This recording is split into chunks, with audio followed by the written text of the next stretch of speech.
Hello, this is our first video on projectile motion, and today we'll be covering a review of free fall, because that's very important in terms of projectiles, and then we'll also be covering horizontal projectiles, so that is objects that are projected horizontally. So they're not fired at an angle, they're fired horizontally to start. And we're going to start with a review of free fall and the parts that make free fall very important. Let's start with a review of free fall, because free fall is an important thing to understand when we're talking about projectile motion. So let's say we did have a projectile that were in free fall. So that means we have an object that the only force that acts on it is the force of gravity. Of course, we're ignoring air resistance here. We're assuming velocity is slow enough that air resistance is not a factor. So let's say we had the ground here, and let's say we had a ball that is dropped off of a 75 centimeter tall desk, which incidentally happens to be the approximate height of our desks in our classroom. Desk is 75 centimeters tall, which is 0.75 meters. And a ball falls off the side. And we're going to exaggerate the fact that it's going to fall straight down. That's very unlikely, but let's just say the ball did fall straight downwards. What would happen? So first of all, remember that in free fall,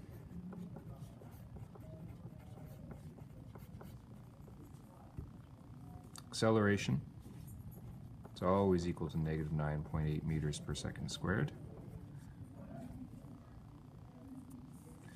meaning that we have our ball that is going to fall off the table.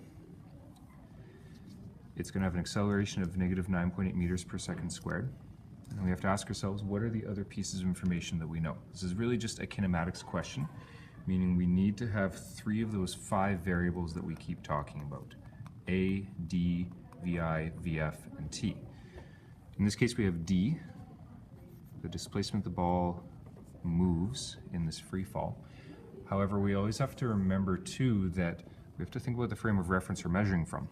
From the ground, the desk is 0.75 meters tall. However, from the perspective of the ball is going to undergo a displacement of negative 0.75 meters. That's really important because that'll affect things later for us. So our displacement the ball undergoes is negative 0.75 meters. We need one more piece of information in order to solve for the amount of time it takes for the ball to get to the ground, or the final velocity, or whatever it is we want to solve for. We do know that the ball is not moving to start. If it rolls off the side of the table, that means it's not moving to start. VI, 0 meters per second. Now in this case, if we do want to find, let's say, VF, we want to find the velocity of the ball the instant before it makes contact with the ground, well, that's just kinematics. We have VF, VI, A, and D, so that means we can use the kinematic equation VF squared equals VI squared plus 2AD. Vector arrows all around. From there it's pretty straightforward. VF squared, VI 0, that's good, because it makes our math simple, times 2 times negative 9.8 times negative 0.75.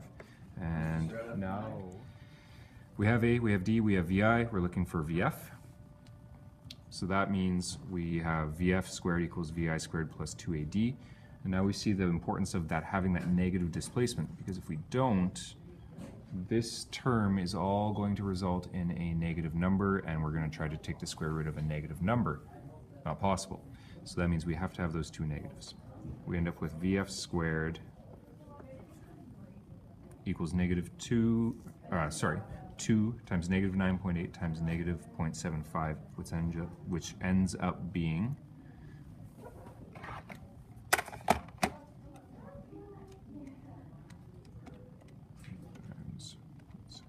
negative 14.7, but now remember that is equal to VF squared. we still have to take our square root of both sides. So VF is equal to the square root of that 14.7. So the velocity of the ball just before it hits the ground is 3.83 meters per second. Another interesting thing to keep in mind, or maybe not interesting, just something you always have to keep in mind, is that when you take a square root, really what you're doing is you're getting two different solutions. We usually focus on the positive. But when you do, all right, let's pick it up where we left off. Remember that when we do actually take a square root of something, we actually get two solutions from that. We usually focus on the positive, but in reality, the positive or the negative solution is valid.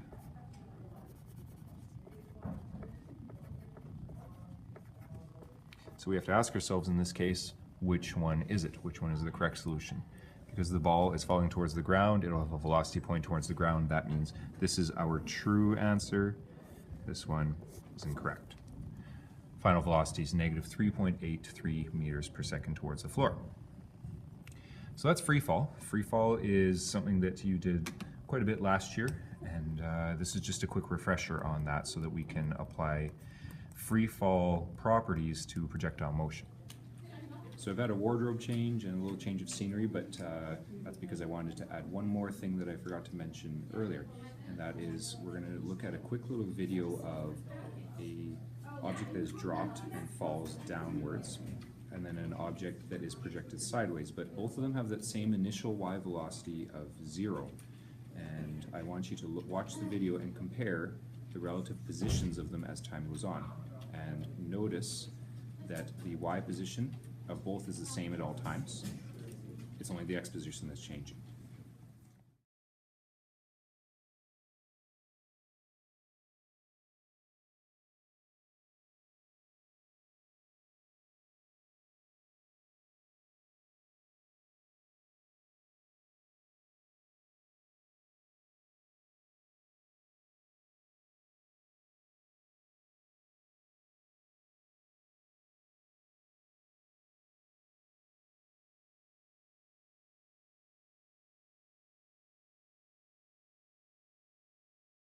So now that we've looked at that idea that the y positions of an object falling in free fall versus a horizontally projected object is the same at all times, we're going to apply that concept to a few different situations. One thing I should also mention is that later on in the upcoming video, I forgot to mention the height of the cliff that we are throwing an object off of. So don't stress. I remember partway through the video, but the height of the cliff is 15 meters. And so then later on, once I actually get into the math of it, then I remember and I correct my diagram. I also apologize for scrolling slightly off screen. Hopefully you can draw the diagram yourself and you can follow along as well. Now that we're feeling good with free fall and we've looked at the idea that projectile motion is really just a special case of free fall where the object is moving in a horizontal direction as well as a vertical direction. Let's talk about a few of the things that make projectile motion, or that sort of characterize projectile motion that we're always going to try to remember. First of all, projectile motion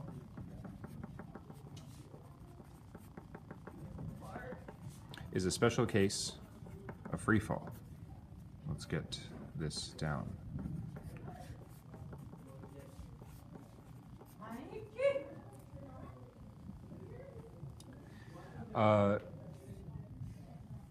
Here's our object that's in projectile motion. We're going to say this object is projected from the ground and it follows this sort of path. Remember that projectiles always follow a parabolic path. That's not going to be super important for us, but just something to remember. Let's say it's going this way. Now, this case here that I've just drawn is the same as this case where the object is barely moving to the left, or to the right, pardon me. The only difference is it has a different x velocity. So let's talk about what characterizes these. First of all, projectile motion is a special case of free fall where acceleration in the y direction is negative 9.8 meters per second squared. In the x direction, assuming we ignore air resistance, which we will because air resistance makes things really messy, there'll be time for that later, we're just going to ignore air resistance for now. In the x direction, there is no forces acting on it. Acceleration in the x direction is 0 meters per second squared, meaning velocity in the x direction is a constant. It is always the same everywhere throughout the projectile's path. Now that's really good because if acceleration in the x direction is 0, that means that in the x direction, v equals d over t applies. That makes our life super simple in the x direction. V equals d over t does not apply in the y direction though, because it does have an acceleration, or I should say a non-zero acceleration. So we need to always remember that. That means that because it has a non-zero acceleration, we need to use kinematic equations in the y direction.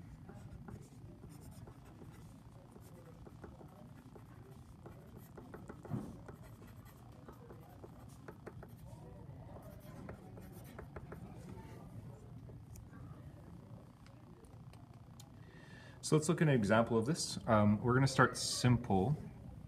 One more thing I should mention before we move on to the example, and that is the significance of the top of the arc here.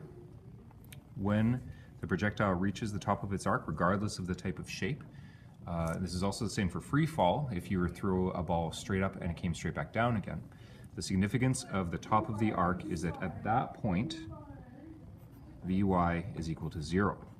It does definitely still have x velocity. It is still moving. And in fact, at that point, its velocity is entirely in the x direction. There is no y velocity. That is the same here. Vy is equal to 0. Few significances of that point.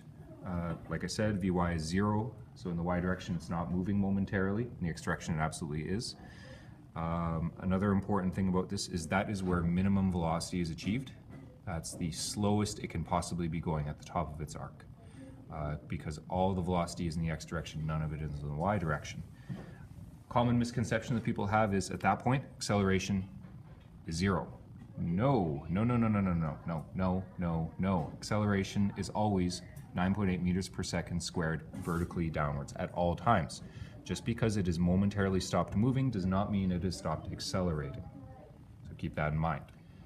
Now that we have all that taken care of, let's look at an example. We're going to look at projectiles that are horizontally projected to start, because we can look at a few key terms and a few things that we always want to keep in mind with projectiles.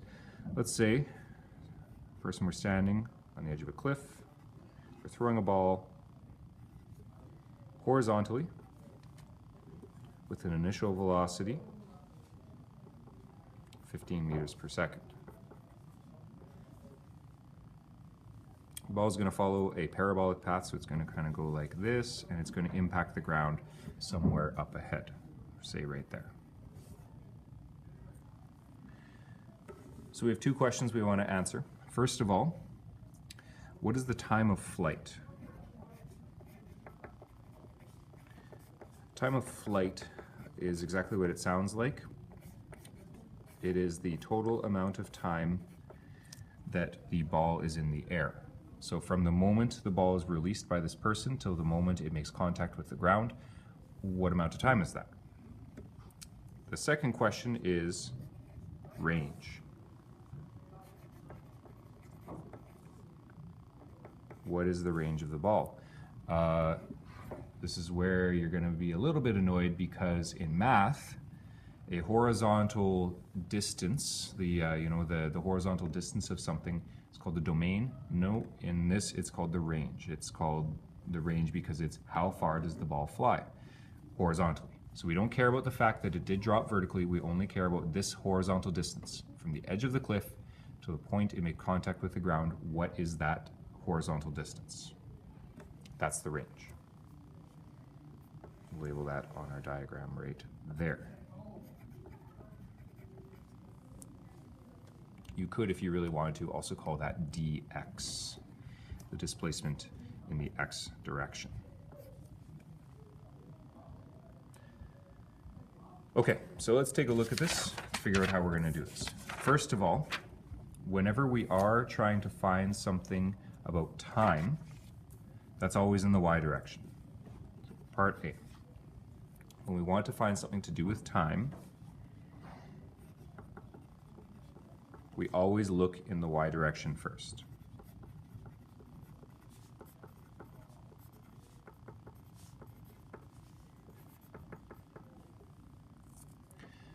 Remember that this vertical movement is really what determines how long the ball is in the air.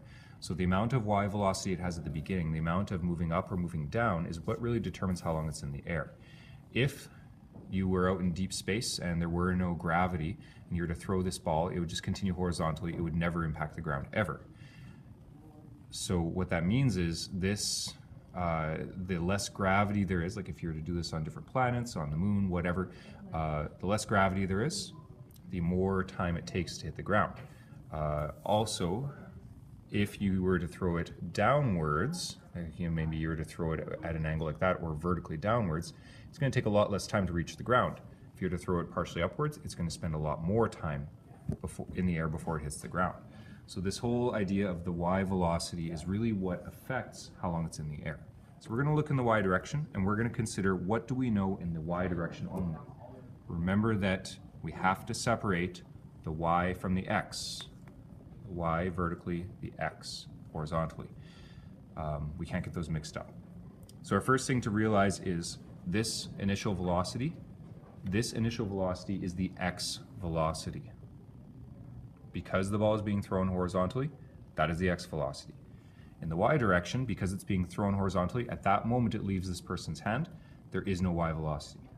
Vyi is equal to 0.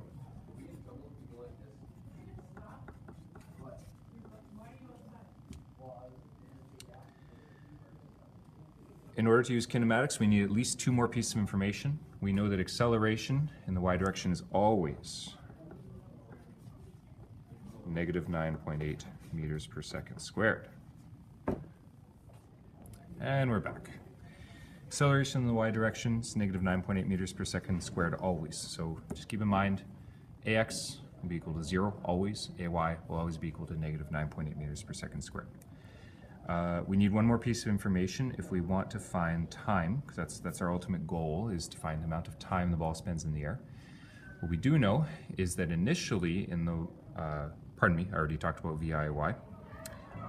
What we do know is that the ball has to travel a displacement of negative 15 meters. Would have been nice if I labeled that on before. The cliff is 15 meters. Meaning the ball travels a displacement of negative 15 meters. If you were confused before because you didn't know the height of the cliff, that would be why, because I forgot to add that to my diagram. So there you go. Everything's a-okay now. We're looking for time. So we have V, I, A, D, and T. We check our list of kinematic equations, and that sounds to me like it's going to be D equals VIT plus half AT squared.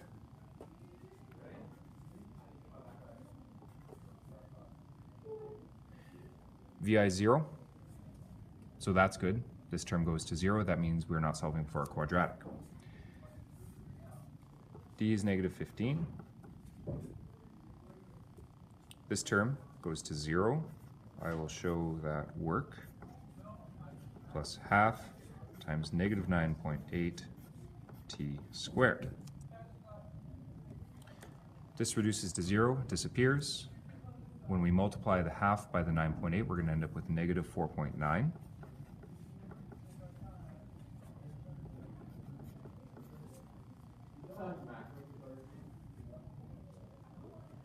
We divide both sides by 4.9 negative.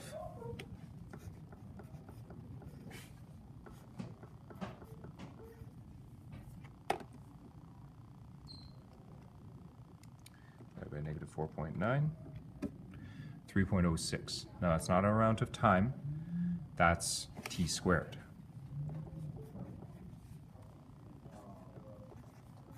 We still have to take the square root of both sides.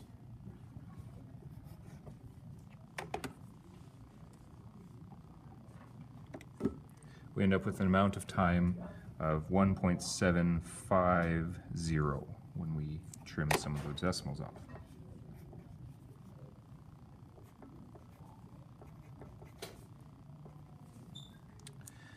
So that's the total time of flight. That's the amount of time that the ball spends in the air. So from the moment it leaves the person's hand until the time it impacts the ground, that's how long it spends in the air. Now part B is now where we're looking at the range. And when we're looking at range, it's critical that we know this amount of time it spends in the air. The reason for that is that if we know that this ball is moving with a horizontal velocity of 15 meters per second all the time, the whole time. Doesn't matter the fact that it is going to be traveling faster and faster as it travels down its path because we're adding y velocity to it. What matters is in the x direction, that component of motion will always be 15 meters per second. If we are not accelerating, we're traveling at that 15 meters per second the whole time, and we know the amount of time that we travel at 15 meters per second for, well then we can figure out that range quite easily. So let's do that. Here's part B.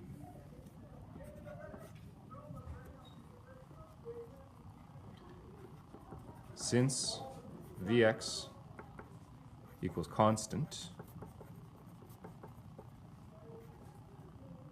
we can use Vx equals dx over t. We know that this ball is traveling at 15 meters per second the whole time. We're looking for dx, and we have our time that we just calculated, 1.750 seconds. We multiply both sides by 1.750.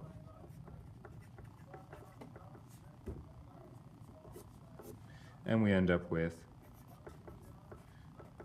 dx being equal to 26.25 meters. In the positive direction, which in our diagram is to the right. So the horizontal distance from the cliff to the point where the ball impacts the ground will be 26.25 meters.